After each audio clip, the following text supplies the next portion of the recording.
Welcome to the Red, White News Show with Dean McMurray, the military media.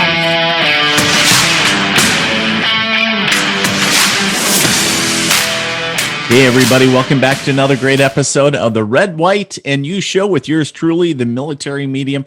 Today, folks, I have a great guest with me, Justin, who is the president and founding member of Veterans Adventure Group. Justin, welcome to the Red, White, and You Show, brother. Yeah, thank you for having me. I'm glad to be here and looking forward to the show. Yeah, absolutely. So share with me and the listeners a little bit about, well, we'll start off with you. Let's start off about your background. Who's Justin?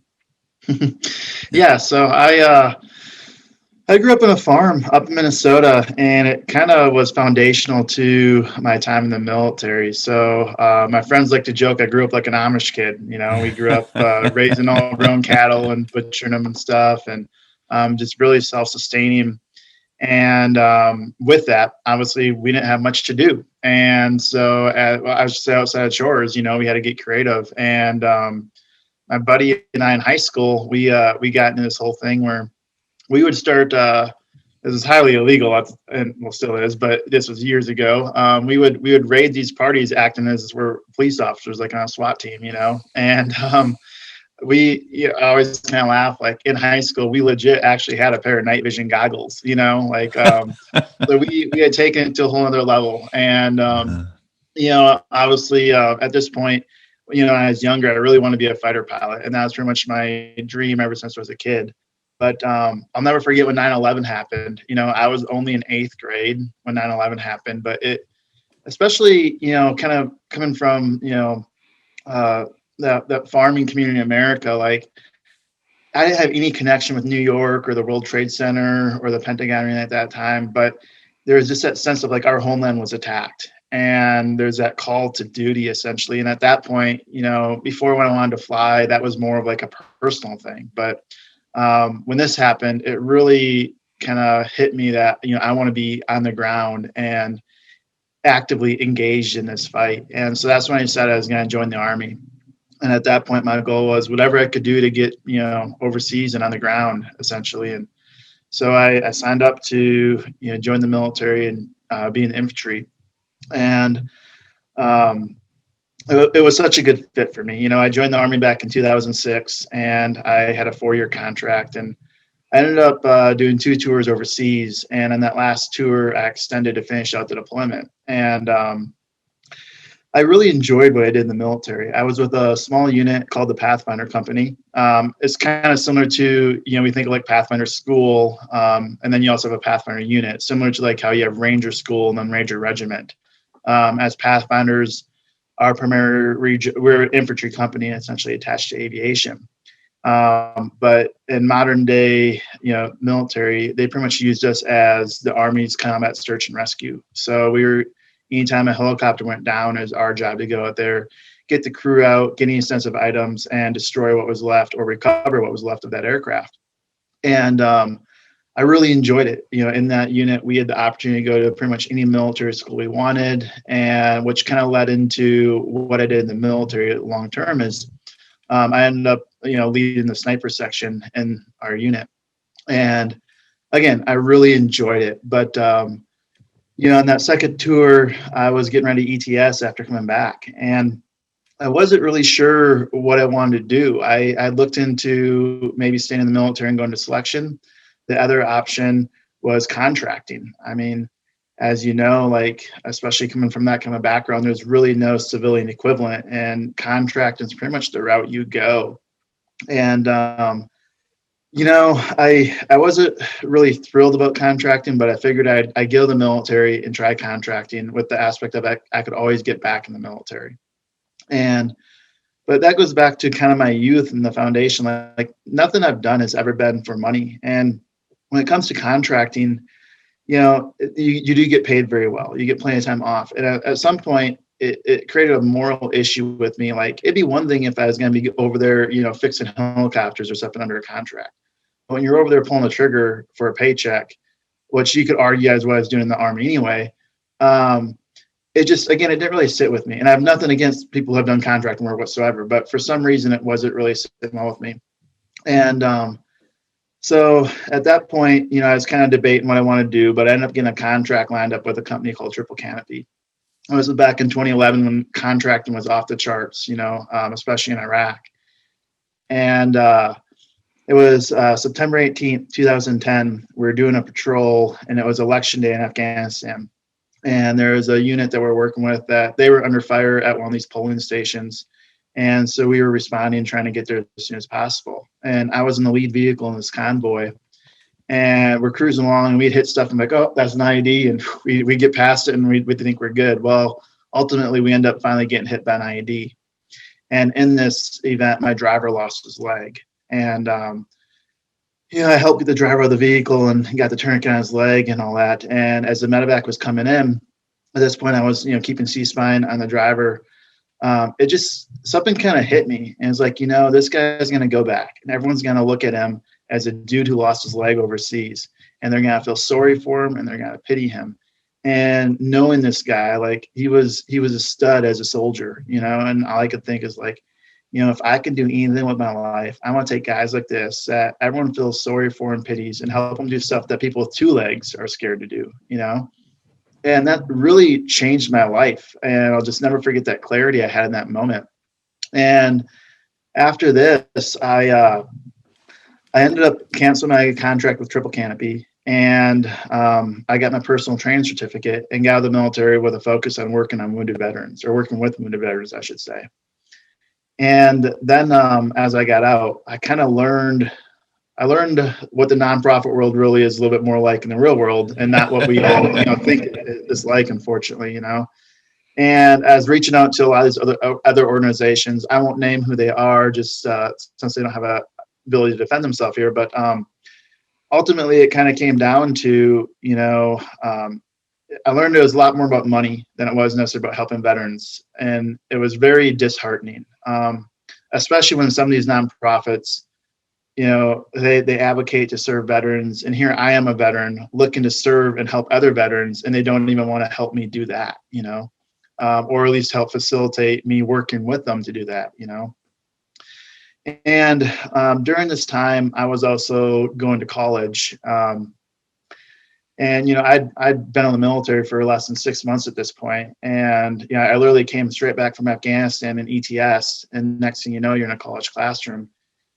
And it was, this transition out of the military was very rough for me. And, everyone was quick to be like, oh, you got PTSD, you should go to the VA, yada, yada. We've all heard this before.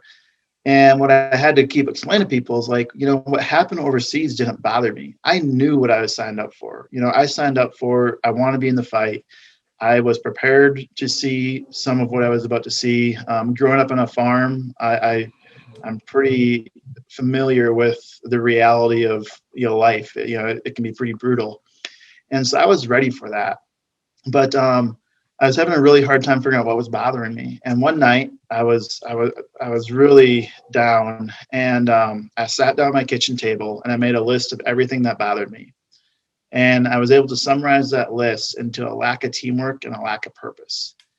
And it just really hit me, like there are so many veterans out there just like me that may not have any kind of mental or medical diagnosis, or maybe even they do. Mm-hmm. But at the end of the day, the reason why they're struggling has nothing to do with the military.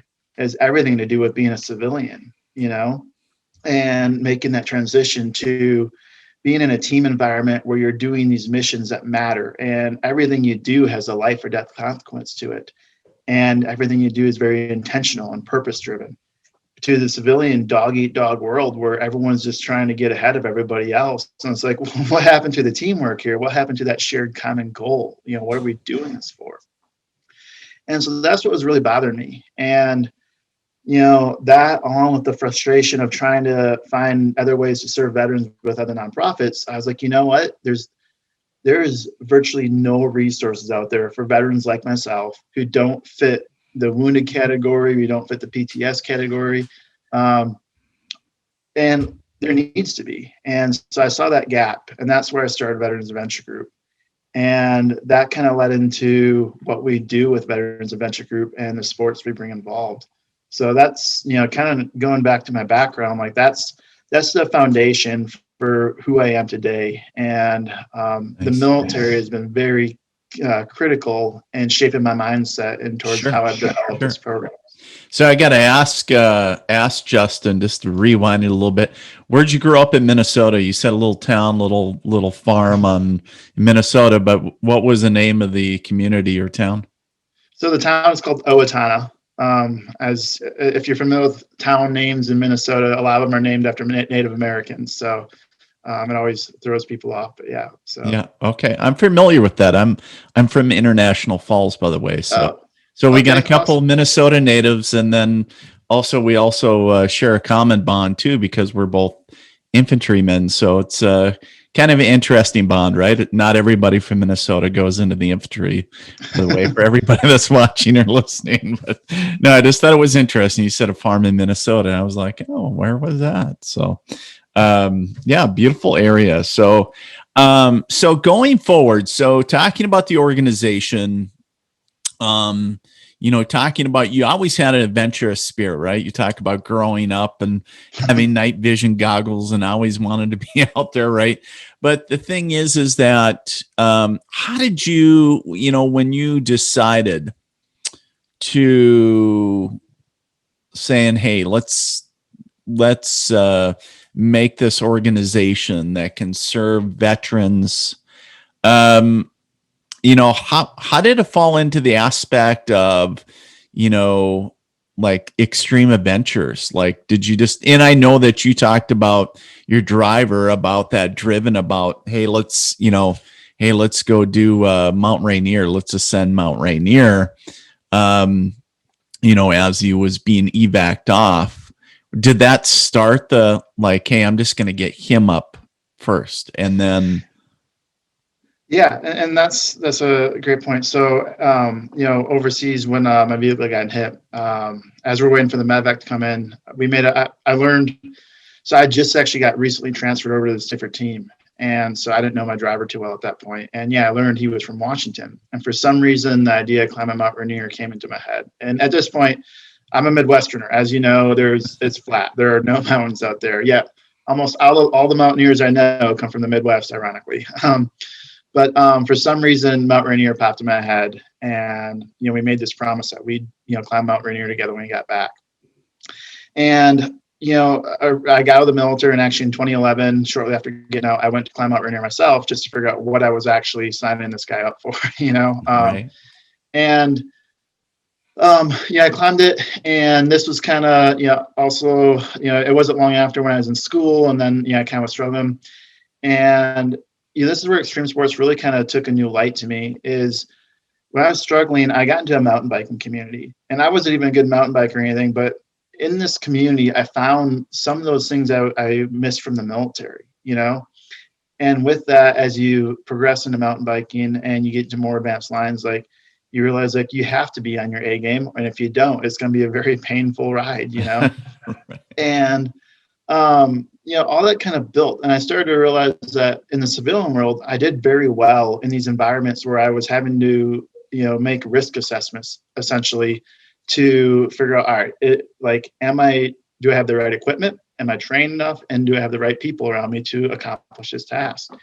And going through this process, it really kind of clicked that extreme sports is a perfect medium for so many veterans, because as veterans, the military trains us to thrive in these chaotic and extreme environments, and it does such a good job that becomes a new normal or almost calm for us.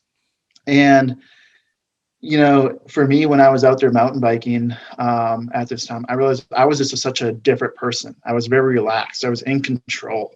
And that was a very new feeling in the civilian world, where most of the time I just felt like no one cared about anything and everyone was just trying to, do their own thing. And, then I got into skydiving, and there again, as you kind of up the risk factor, you find that it's entirely reliant upon this network and team and training and this culture that gets around these extreme sports. And so that really kind of clicked with me in the sense that one of the best things we can do for veterans and put them back into these environments we thrive in. And, as I'm sure you could relate, one thing that was very frustrating for me is when I wasn't doing these things, I was not the best version of myself. And, for those listening, like, imagine what it's like going through life, knowing that there's a better version of you out there, but you don't get to express that. And finally, I found this medium where I got to express that best version of myself. And at that point, it's very clear, like, I got to share this with so many other veterans who can also benefit from this. And all these other veterans that don't fit the narrative, essentially, but still want to, return to that best version of themselves. And as I'm sure, getting in the military circles and stuff, as there's a lot of talk about what we used to do. And, it's one of the things like, I talk to these guys and, it seems like it's kind of like the high school quarterback syndrome, where all they talk about is what they used to do and how great of a person they used to be. And it's like, dude, like, you have your entire life in front of you yet. Don't let that last 4 years, 5 years, or even 20 years of your life define the rest of your life. Let it be a catalyst for how you move forward. And you can still do a lot of these amazing things. You can still be that best version of yourself. You just got to manufacture or facilitate the environment that brings that out of you. So that's where extreme sports really came into the mix of what we do with Veterans Adventure Group. Nice. Well, and you talk about too, Justin, you brought up the word, for a lot of people, maybe that haven't served, is for them to explore the best version of themselves. It's expensive. Let's talk about cost for a minute. So we talked about all these adventures that with, the nonprofit, covers, right? So talking about the, I don't know what and I know the cost varies from state to state. But maybe skydiving, maybe it's $200-$300, just to go tandem, whatever it is. I don't know what it is. I think we were chatting earlier. I think you were saying that just with the fees and licenses or whatever, it's close to $1,500, not including logistics and meals and all that great stuff for mountain climbing, right? So, some of this stuff can be fairly costly. And for somebody to want to go find, quote unquote, find themselves or define themselves, there could be a civilian out there going, well, I don't have the money. But certainly, but we know that isn't true. You certainly don't need money to, and of course I know that we're focusing on the nonprofit, but you certainly don't need to start on the aspect of, or letting the aspect of maybe low financial situation, define you, right? Define the fight. For sure. And I agree. A lot of these extreme sports, they do have a very high entrance fee. The beauty of it though, is once you get the proper training and equipment, then those fees are many times reduced to zero, Sure. So it's that barrier cost that prevents a lot of people from doing it. But I think that's part of just human psychology in general. Is some of the stuff is scary, it's intimidating, and it's easy to find these factors and look at them as roadblocks. Oh, I can't afford this, or I'm not fit enough, or my injury is going to prevent me from doing this. Right. And it's natural human behavior to do that.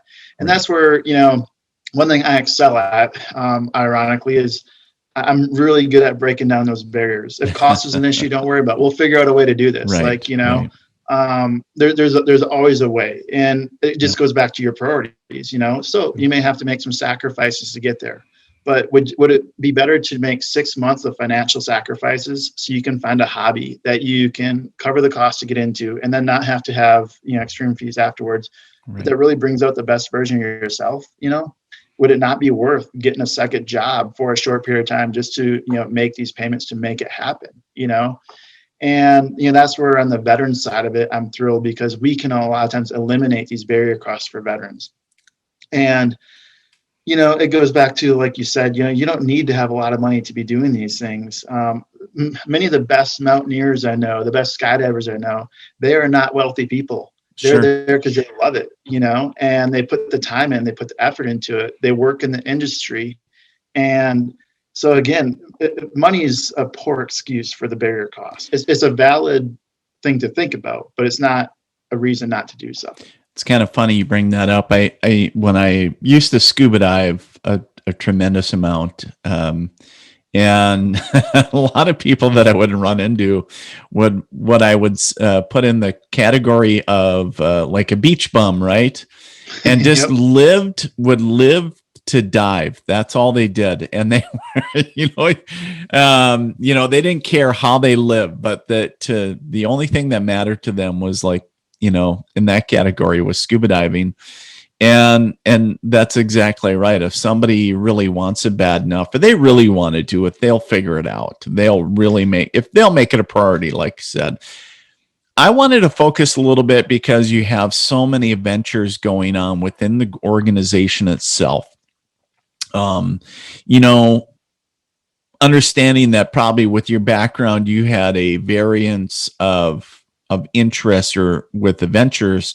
But did you just start reaching out to friends saying, hey, God, how do we line up skydiving? That would be fun. Or did you guys just come up, knock back a couple beers and be like, oh, dude, this shit would be fun. Like, let's go skydiving, or let's get something going with scuba diving. How did that all come about, the different adventures?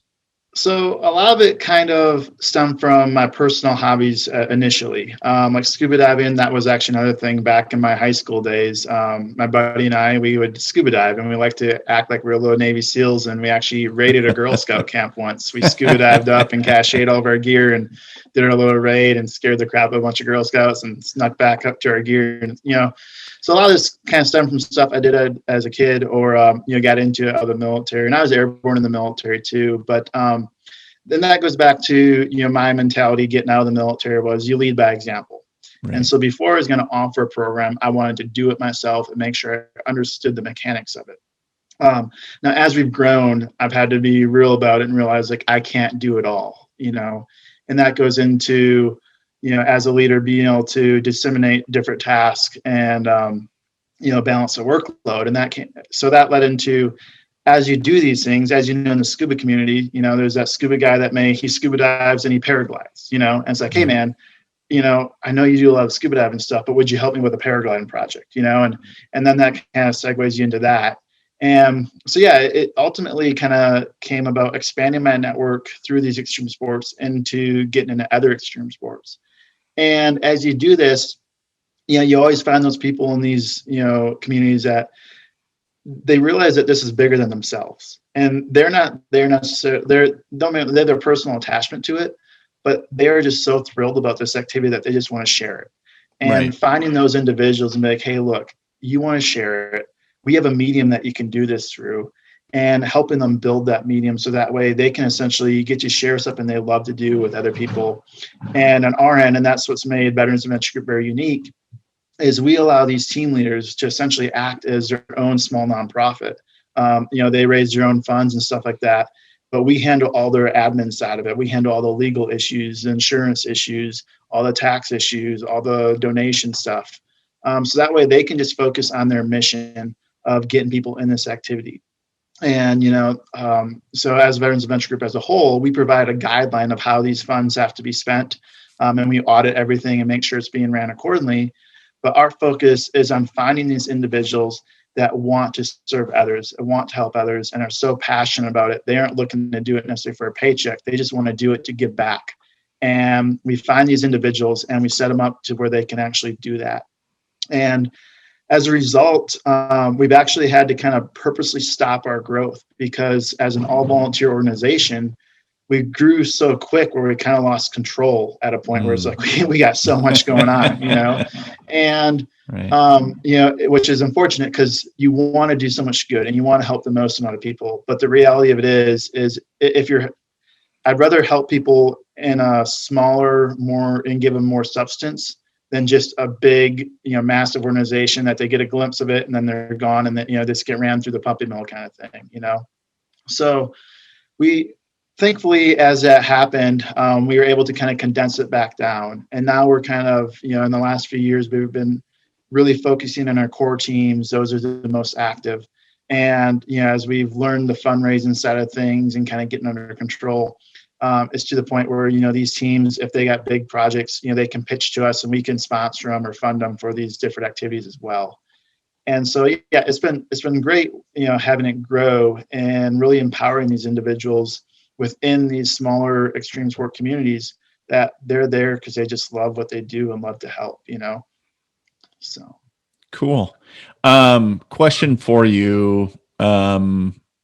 With all the, I guess, do we dare call them niches, or just the interest areas of all the different adventures, like, skydiving and mountain climbing and everything from scuba diving to paragliding? I mean, good Lord, you guys got,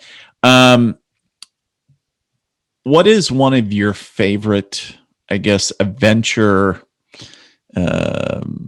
sets, I guess, if you will? What if you had to pick one? And I know you're like, well, crap, Dean, it's like, shit, I don't know if I could pick just one, but if you could pick one, what would you say is your favorite?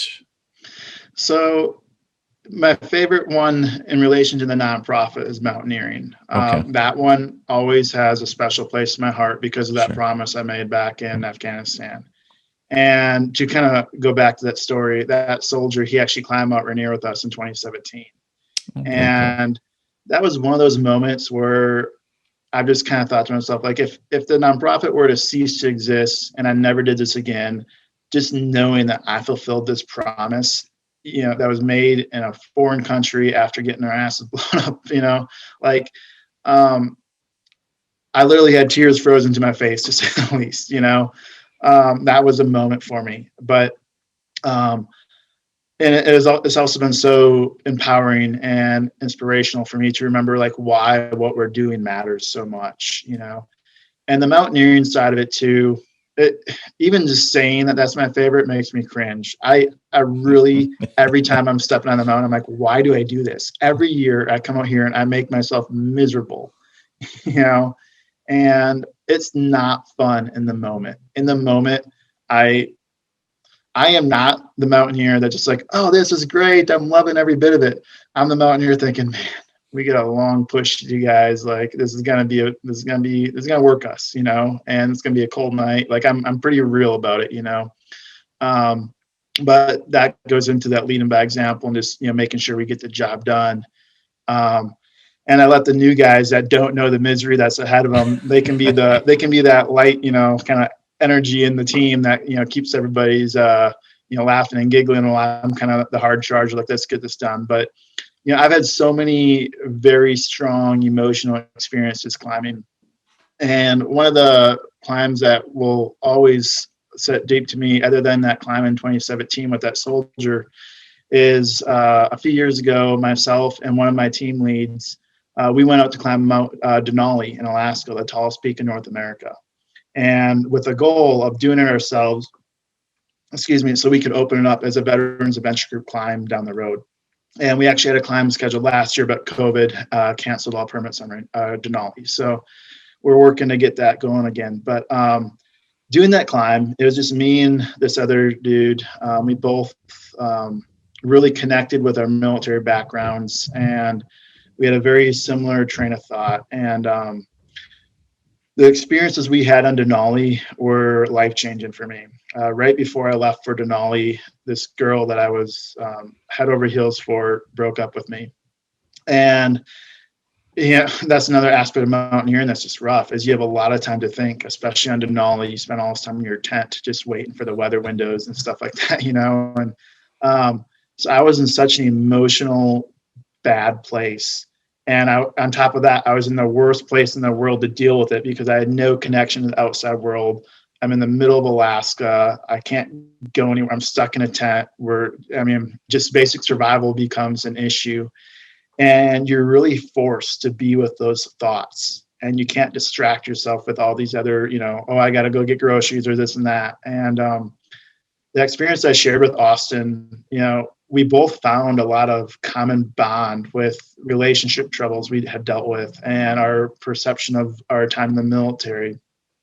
And then to get to put that to a test and push each other on this climb. Mount Denali, it normally takes people about 21 days to a month to climb this mountain. And Austin and I, we're definitely kind of go-getters. We actually tried to summit on day 6. And we even tried to bypass, the high camp. So there's several different camps on Denali, but your main camp is at 14,000 feet. And then you have a high camp at 17,000 feet that you typically do the summit push from. But every now and then people try to summit from 14,000 feet. And Denali is a very strategic mountain. The weather is you have to put yourself in position based off the weather. And that is another aspect of mountaineering I really enjoy, is it's not just get out there and push through. You have to be very thoughtful, especially on a mountain like Denali. Like, it's the 3rd most isolated peak in the world. If you have a problem up there, your odds are you're going to die if you're above 18,000 feet, and so again, you have to be very strategic, but we made this push on day 6 from 14,000 feet, and the storm that was forecasted to come in that night ended up coming in early. And it got to the point where Austin and I were the only 2 climbers above high camp. And in the storm, we turned around and pushed back, and it turned into a mess. By the time we got back to high camp, of course, we didn't even have a tent there, but we just tried to they have these snow walls that we build to put the tents in because of the wind. And we're just huddled down trying to stay warm and get a little bit of hot water because all of our water and everything had frozen. But we still had to get down to 14,000 feet. And that included a very a really steep traverse. And then we also had to go down the head wall, which is just this massive, 2,000 foot slab of ice with fixed ropes. And in this process, I ended up getting my belay device, ended up getting froze up and jammed up on this rope. So I'm stuck hanging, 2,000 feet above Camp 14, just thinking, man, someone's going to come out and see this dude frozen on the wall, and they're going to have to pull my frozen body off this wall. And Austin was able to get off the rope. But the thing with Austin is for him to stay there and wait on me, he was just going to get frostbite and he'd be in a bad spot. So it's all right, man, we can see, you can see the little tent village down there. So it's Austin, just get back, just, make sure, keep an eye on me. And, if we need to get, the Rangers out here to rescue my, let them know, but thankfully I was able to get down. But, going through moments like that brought me back to the military, and there's that sheer fight for survival, and again, the best version comes out, that version of me that, it got so rough. I was so exhausted at this point. I was out on the mountain for 26 hours in negative 30-degree conditions. I'd only been able to drink a half an Nalgene bottle of water. I had all my food was frozen. I was just, but everything became about, just take another step, just one more step, and keep doing that for hours and hours and hours to finally make it back. But that fight for survival, it brings out this it's something deep. I don't even know how to describe it, but it's a very similar feeling in the military of where you're just there fighting for your life. And there's something very freeing and rewarding about that. And mountaineering just has a way of bringing that out in an environment where it's so slow, where you have a lot of time to think about every little thing that's happening. Whereas skydiving or base jumping and all this stuff, if something goes wrong, it goes wrong so fast, you don't even have time to really realize what may have even killed you, And so, mountaineering, I definitely think is probably my favorite and my least favorite at the same time. So, talking about that, have you ever thought about, or maybe eventually writing a book about maybe some of these adventures, writing about them? Yeah, I've thought about it, and I've had a few people that have suggested I should look into this. I think the hard thing for me right now is I'm still very much in the fight, and I feel like a book is as valuable as it may be. It's taken my mind away from that fight that I'm in right now and that desire to get more veterans out there. And I'm sure there'll become a time when I have to slow it down a little bit and I can sit back and really reflect upon many of these experiences and the profound impacts they've had, not only for myself, but for other veterans. And And I think, on a little sidetrack there, that's something that for me is so touching is veterans, they don't talk to me. They don't really tell me much of their experience, but I get to see this through documentaries or, their family members or other people telling me, are essentially secondhand means of what they experienced. And I hear some of the ways these trips impacted them and how it affected their life. And that to me, it reminds me of what we're doing and why it's so important. There's so many people out there that on the surface, they're okay, they're good to go, and they can make it through another day. And no, they may not be contemplating suicide necessarily, but they do not have that zest for life anymore. And doing this stuff to get these accounts of how it brought back this inner sense of pride and just really helped them value their life again. You can't buy that, and that's a film that really sticks with me. And again, back to the book side of it, I also look at it as like, I have a lot more to do before I feel like I have the credibility to really start talking about myself in that capacity. I'm not one to really, and this is where I struggle on the nonprofit side too, is I'm not one to really brag about what we do. We climbed this mountain, we accomplished that, great. What's the next project, And that's one thing I struggle with in the nonprofit side of things is our nonprofit does so much. But rather than talk about what we do, as soon as we finish, we're focused on the next project. And sometimes I'd be lying if I said sometimes it doesn't really kind of bother me when I see these other nonprofits that may do 1 or 2 trips a year and people rave about them. And, because they market it and they talk about, well, and don't get me wrong, I'm not knocking on them. This is great what they're doing. But sometimes it gets a little bit hard just knowing like we are doing so much more and yet we don't get the recognition for it. But that's our own fault. That's a product of we're here to get the job done. I think it goes back to that silent professionalism as we're taught in the military, where we aren't, hey, we did this. We aren't going to brag about it much. Sure, we'll state we knocked it out, show a few pictures, but then from there we're moving forward. Well, that kind of comes from that humbleism from the Midwest too. It's kind of bred in as well, because I think for a lot of us, it's either we got to really retrain ourselves saying, okay, regardless whether it's a nonprofit or for profit, we understand that there's an aspect that's going to have to be marketed. And correct. As hard as it is to talk about it, we understand that's kind of like, how do I want to say, kind of like one of those necessary evils of the, it's like, and some people, like you said, and it's in every industry. It's like somebody might be doing more, but they're just quieter about it. And does that make either one better or worse? No. It just is what it is. Yep, and for sure. But I tell you this, my friend, when you are coming from your heart, like your organization is, like you have, and doing things from a heart space and doing things in a positive intent and helping others, that will spill over and it will be seen. It might take longer. I know you guys are more active out on Facebook amongst your other social media platforms. Looking at your national media coverage and other things. I mean, people are noticing.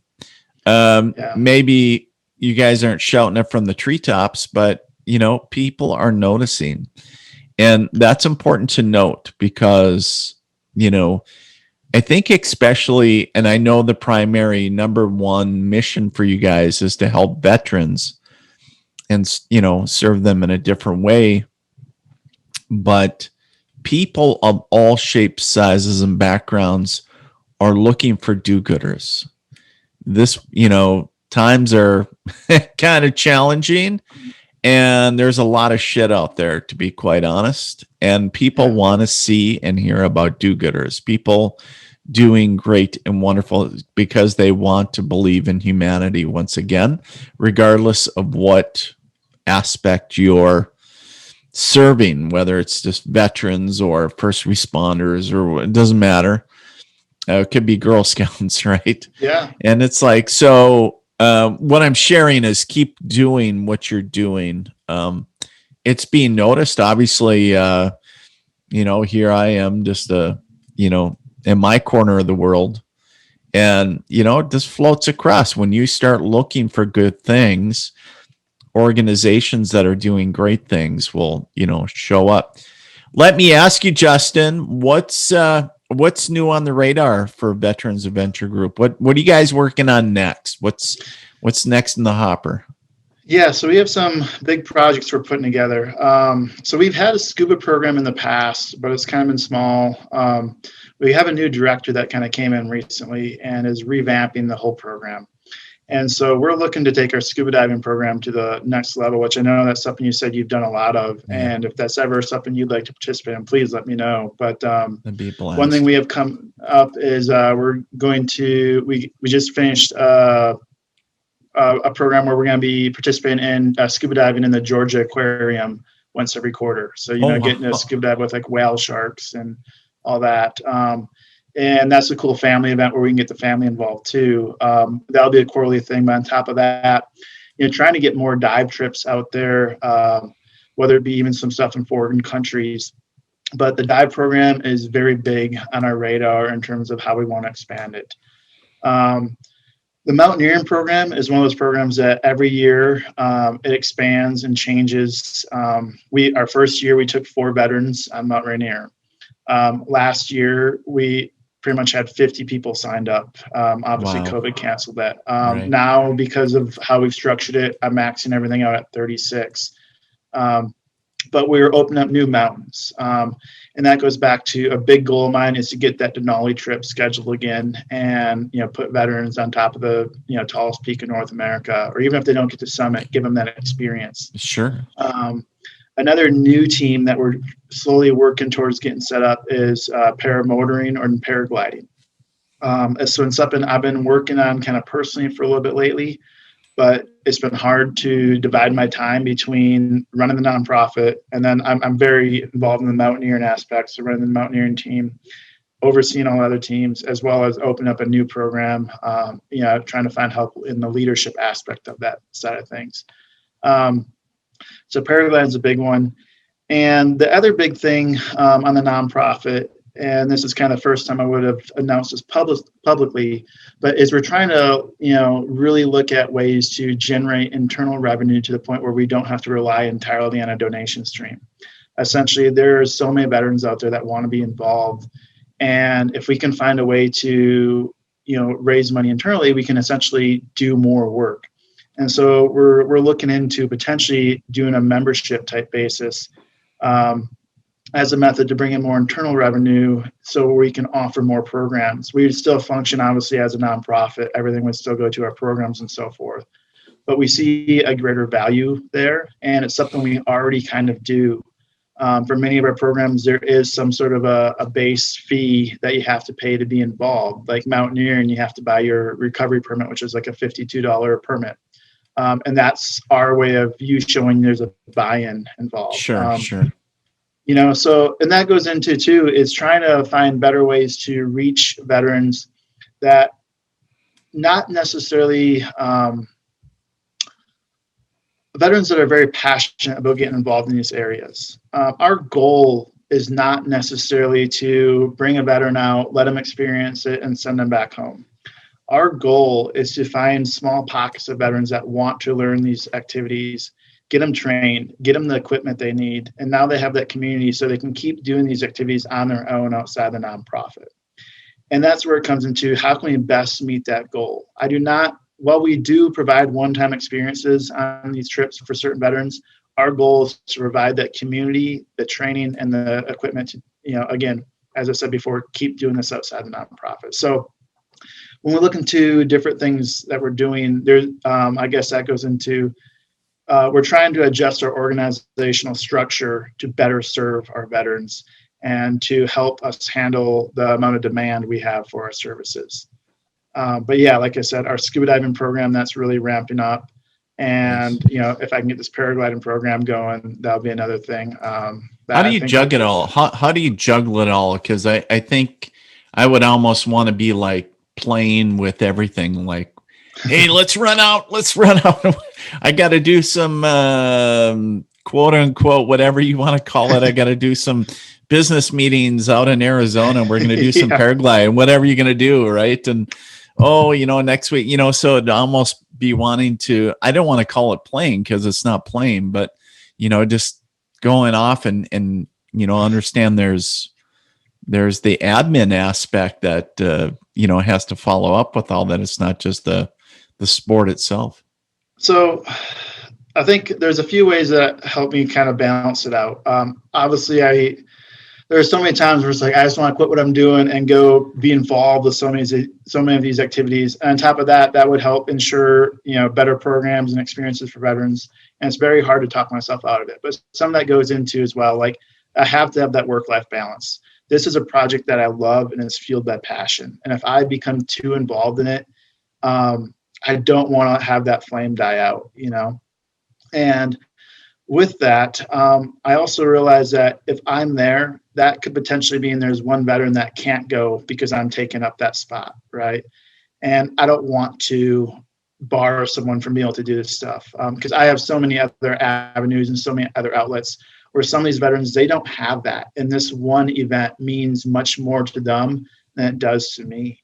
And I'm not saying it doesn't mean a lot to me, but I'm saying it has more value for them. Sure. And so I don't want to take that spot. And the other aspect is also the reality of knowing that, if I sit back and I do my homework and I put my time in on the admin side of it, we can build more trips, we can serve more veterans, and we can do more good, and we can do more activities, which means I also get to do, experience more activities too, Sure.